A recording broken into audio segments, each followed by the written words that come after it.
Vergifnis vloei soos 'n riviere vir jou en vir my, 'n nuwe lewe, hy maak ons vry. Sonde hou ons nie langer vas, geen skuld kan bly staan, die prys is betaal, dit is klaar, dit is klaar. Goeiedag geliefde, hoe werk ons met sonde? Op hierdie Dinsdag Kolossense 2 van vers 11 tot vers 14. Deur julle verbondenheid met hom, dis met Christus natuurlik, is julle ook besny. Nie met die besnydenis wat deur mense verrig word nie, maar met die besnydenis deur Christus. En dit bestaan in die wegneem van die sondige natuur van die mens. Dit het by die doop gebeur, deurdat julle toe saam met hom begrawe is.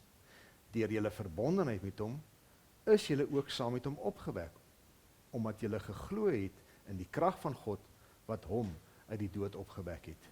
Julle was dood, deurdat julle gesondig het, en deurdat julle sondige natuur nog nie weggeneem was nie. God het julle egter saam met Christus lewend gemaak, deurdat hy al ons sondes vergewe het. Hy het die skuldbewys met sy eise teen ons tot niet gemaak. Deur dit aan die kruis te spyker, het hy dit vergoed weggeneem. Dis die wonderlikste evangelie boodskap wat ons hier lees, en gaan lees dit gerus.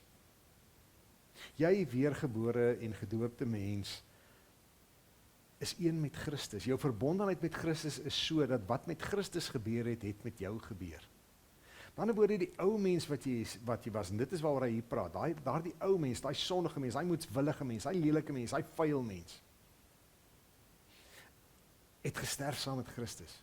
En daarom is al jou sonde aan die kruis vasgespyk, en ek het verlede week ook 'n bietjie hierna verwys, deur te sê, maar dan moet jy daarvan af wegloop, en dit is juist waaroor dit dan ook hier gaan. As jou sonde so aan die kruis vasgespyker is, dan moet jy dit agterlos en jy moet dit laat gaan. Dis hoe jy moet werk met sonde. Jy moet dit agterlos.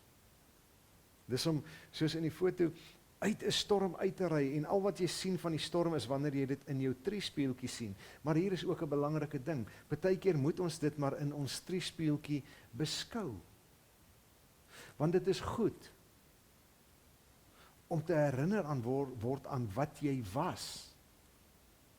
Wat jou identiteit bepaal het, want toe jy die ou mens was, voor die vergifnis, voordat Christus in jou was en jy in Christus gekom het, was jy die som totaal van jou sonde.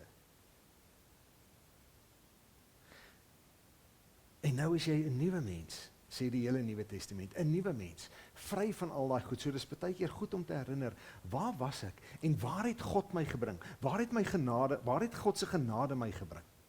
Dit het my op 'n totaal nuwe wonderlike plek van hoop en van vreugde en van vryspraak gebring. Soos Paulus sê in Romeine, in vrede met God. Maar baie keer is dit nodig om te onthou waar jy was. Maar dan moet jy ook nie terugkyk om weer te sê, ek verlang daarna nie, maar jy moet leer daaruit. Sodat jy nie weer daardie mens word nie, want jy kan kies om weer daardie mens te word. So kyk terug, maar nie in nostalgie nie, maar met 'n leerbare gees. En werk so met jou sonde. Sien dit in die triespieeltjie, aan die kruis vasgebondel. Kyk wat 'n groot genade dit gevat het, om jou daarvan los te maak. Bekyk dit daar, los dit daar agter, leef vorentoe. En werk daarmee. Shalom.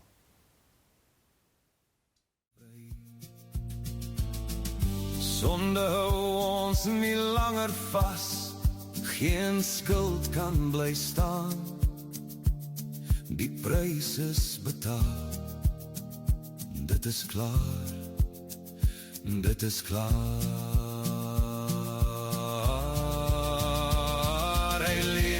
Hy leef, die graf is leeg, die dood is oorwin.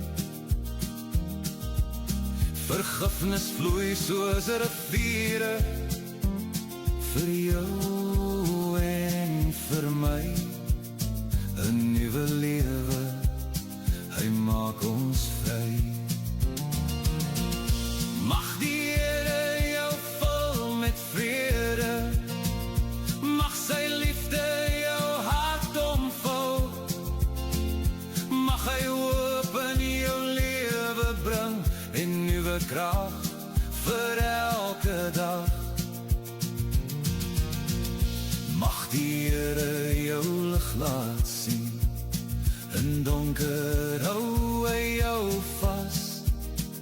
Mag jou huis gevul wees met vreugde, sy genade al.